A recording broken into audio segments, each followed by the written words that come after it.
tany Avony Antsinanana dia ny pasteur Emma Andrinandrasana dia tafivalo zany izay tonga eto manotrina anareo ialanatsiny tafy fiombiana voalohany aloha apetrako ny fialantsiny izay nahery miaraka amintsika eto nefa tsy tonga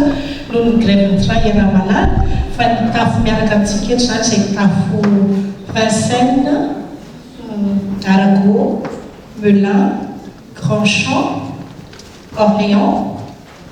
Vatovezoro, samy tonga misy solitena daholo izay rehetra tonga eto dia ireto izany.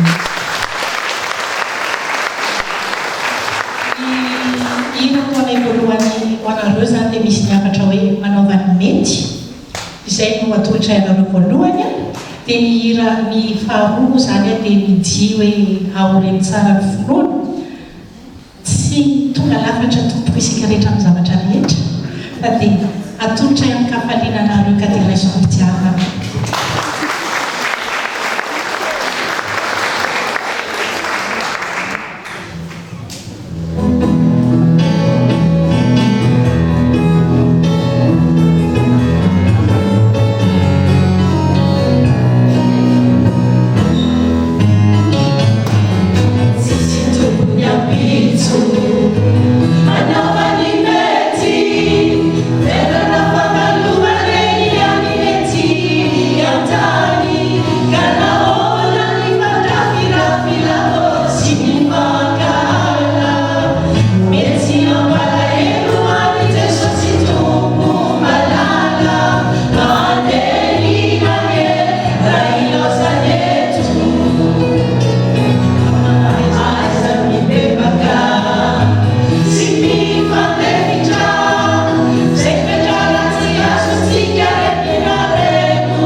Si per un